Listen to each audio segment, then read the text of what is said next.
Lecture Physics, Class 9, Chapter number 8, Thermal Properties of Matter, and date is 5th September 2020 and day is Saturday.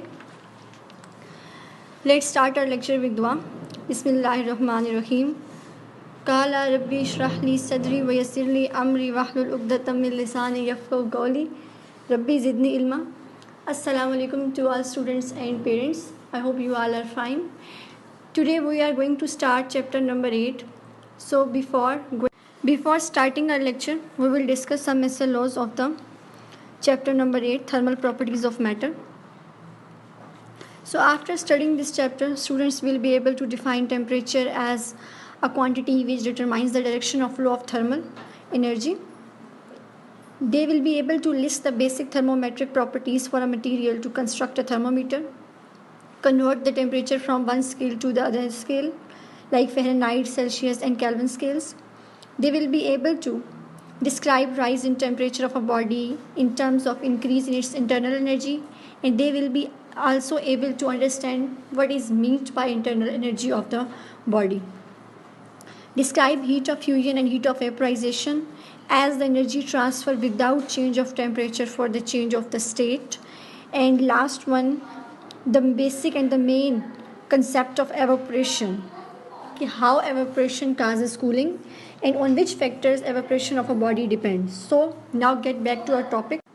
So the main concept of this chapter is temperature and heat, any difference between temperature and heat. So you can see in the pink block there are definitions given. Temperature of a body is the degree of hotness or coldness of the body. यानी temperature से मुराद हरारत है, यानी किसी भी body की ठंडक या गर्माइश को आप टेम्परेचर कहते हैं. यानी एक बॉडी कितनी ठंडी है या कितनी आपके पास गर्म है, ये आपके पास उसका टेम्परेचर होगा.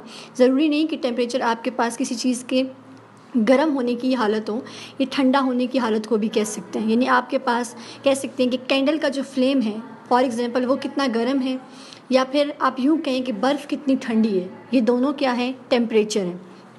अगर हम हीट की बात करें तो heat is the energy that is transferred from one body to another in thermal contact with each other as a result of the difference of temperature between them. यानी जो आपके पास हीट है वो एक बॉडी से दूसरी body में transfer होती है, लेकिन उसकी शर्त ये है कि बॉडी जो है वो थर्मली कांटेक्ट में हो दूसरी बॉडी के. जब ये दो बॉडीज़ आपस में थर्मली कांटेक्ट में होंगी तो अगर एक बॉडी हाई टेम्परेचर पे मौजूद है और दूसरी बॉडी जो है वो लो टेम्परेचर पे मौजूद है, तो एज अ रिज़ल्ट क्या होगा कि आपके पास जो टेम्परेचर है, जो हाई टेम्परेचर बॉडी है वो अपनी हीट को फ़्लो करवाना स्टार्ट कर देगी लो टेम्परेचर बॉडी की तरफ, और उस वक्त तक ये हीट ट्रांसफ़र होती रहेगी हाई टू लो जब तक कि आपके पास दोनों बॉडीज़ का टेम्परेचर सेम नहीं हो जाता. हम इसको कुछ एग्जांपल्स के ज़रिए डिस्कस करेंगे. जैसे कि आप जानते हैं कि हमने चैप्टर नंबर 9 में भी एग्जांपल पढ़ी थी कि hot cup of tea become cold after some time, कि हमने या glass of chilled water becomes hot after some time. यानी हमारे पास क्या आता है कि चाय का जो कप था वो अगर आप गर्म कप थोड़ी देर एटमॉस्फेयर में रखते हैं तो वो ठंडा हो जाता था, जबकि आपके पास जो ठंडे गिलास पानी का था वो आपके पास गर्म हो जाता था. चैप्टर नंबर 9 में आपने पढ़ा था ट्रांसफ़र ऑफ हीट में. तो आप अगर इसको देखें तो ये भी बिल्कुल इसी तरीके से कि अगर आप इसे हॉट जो है वो कप ऑफ टी रखते हैं अपने इन्वायरमेंट के अंदर, एक रूम के अंदर, तो एज अ रिज़ल्ट क्या होगा कि आपके पास कप का जो टेम्परेचर है वो हाई है और जो आपकी सराउंडिंग का टेम्परेचर है वो लो है, तो आपके पास temperature high to low flow होना स्टार्ट होगा, और उस वक्त तक स्टार्ट होगा जब तक कि दोनों का टेम्परेचर बराबर नहीं हो जाता. आगे दो टर्म्स आपको बताई गई हैं, अंडरलाइन भी हुई हुई हैं, thermal contact and thermal equilibrium. Thermal contact से मुराद ये है कि आपके पास दो बॉडी जो हैं वो हीट की वजह से एक दूसरे के कॉन्टैक्ट में हैं. यानी फॉर एग्जांपल आप कह सकते हैं कि आपके पास दो रॉड्स हैं, एक रॉड गर्म है और एक रॉड आपके पास ठंडा है, तो they are thermally contact with each other. या आप एक ही रॉड के दो सिरों को ले सकते हैं कि आपके पास एक रॉड का जो एक एंड है वो गर्म है और दूसरा एंड क्या है वो आपके पास ठंडा है. तो जब वो आपस में एक गर्म होगा तो आहिस्ता आहिस्ता हीट जो होगी वो फ़्लो होना स्टार्ट हो जाएगी ठंडे वाले एंड की तरफ, और जब तक कि दोनों का टेम्परेचर बराबर नहीं हो जाता उस वक्त तक हीट ट्रांसफ़र होती रहेगी, और ये जो प्रोसेस है ये आपके पास थर्मल इक्विलिब्रियम कहलाता है. नेक्स्ट आपके पास क्वेश्चन है, what happens when we touch a hot body, कि जब भी हम किसी हॉट बॉडी को टच करते हैं तो एज अ रिज़ल्ट हमारे पास क्या होता है. When two bodies having different temperatures bring them in contact with each other, the temperature of the hot body falls, it loses energy. जब भी आपके पास दो बॉडीज़ हैं जिनका टेम्परेचर डिफरेंट है, आप उनको एक दूसरे के कॉन्टैक्ट में लेके आएंगे, एक दूसरे के करीब लेके आएंगे, तो एज अ रिज़ल्ट जो गर्म बॉडी है उसका टेम्परेचर फॉल होना शुरू हो जाएगा, आहिस्ता आहिस्ता गिरना शुरू हो जाएगा, जबकि जो ठंडी बॉडी है उसका टेम्परेचर आहिस्ता आहिस्ता बढ़ना शुरू हो जाएगा. और ये प्रोसेस उस वक्त तक जारी रहेगा जब तक कि दोनों बॉडीज़ का टेम्परेचर सेम नहीं हो जाता, जब तक कि दोनों के दरमियान इक्विलिब्रियम रीच नहीं हो जाता, इक्विलिब्रियम नहीं हो जाता, उस वक्त तक आपके पास ये टेम्परेचर जो है, आपके पास जो हीट है वो हॉट से कोल्ड की तरफ ट्रांसफ़र होती रहेगी. So now first of all we will discuss about the internal energy. The sum of the kinetic energy and the potential energy associated with the atoms, molecules and the particles of the body is called its internal energy. यानी किसी भी body का जो internal energy होगा वो उसकी kinetic energy और potential energy का सम होगा. एंड यू आर सिमिलर, ये काइनेटिक एनर्जी जो आपके पास होती है वो ड्यू टू मोशन होती है, जबकि पोटेंशियल एनर्जी जो होती है वो आपके पास ड्यू टू पोजीशन पाई जाती है. कुछ ऐसे फैक्टर्स होते हैं जिनके ऊपर आपकी बॉडी की इंटरनल एनर्जी डिपेंड करती है, और वो फैक्टर्स इसका मास होता है, इसकी काइनेटिक एनर्जी होती है और इसकी पोटेंशियल एनर्जी होती है. काइनेटिक एनर्जी अगेन बता रही हूँ कि आपके पास एटम्स और मॉलिक्यूल्स के अंदर इनकी मोशन की वजह से पाई जाती है, जबकि जो पोटेंशियल एनर्जी होती है वो इनके अंदर स्टोर्ड होती है due to their position. So now next is thermometer. Thermometer is a device that is used to measure the temperature. Thermometer is a device that is used to measure the temperature of the body. Temperature means not just hotness, it can be coldness of the body.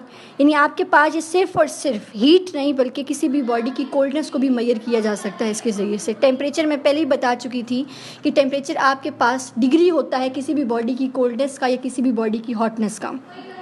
अब आपके पास होता है कि ऐसा substance आप thermometer के अंदर use करते हैं जिसके अंदर कुछ प्रॉपर्टीज़ होती हैं. आप जानते हैं कि आपके पास डिफरेंट सब्सटेंसेस जो होते हैं आपकी डेली लाइफ के अंदर, कुछ सब्सटेंसेस का कलर अच्छा होता है, कुछ का हाई बॉइलिंग पॉइंट होता है, कुछ का लो फ्रीजिंग पॉइंट होता है, कुछ का यूनिफॉर्म आपके पास थर्मल एक्सपेंशन होता है. तो हमें थर्मोमीटर में फिल करने के लिए ऐसा लिक्विड चाहिए जिसके अंदर की तमाम खसूसियात पाई जाएं.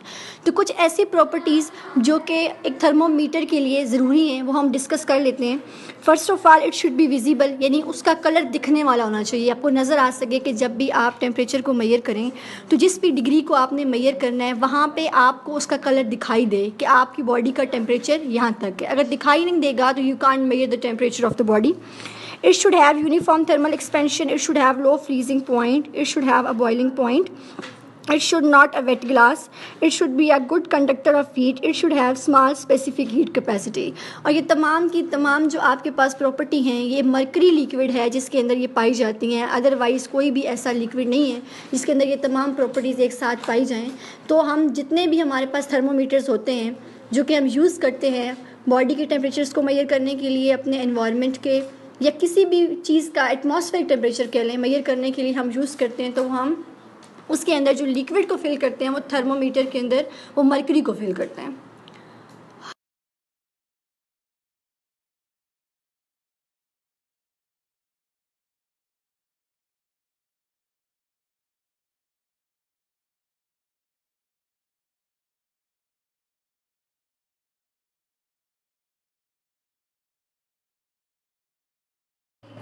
So students, your diary will be chapter number 8, page.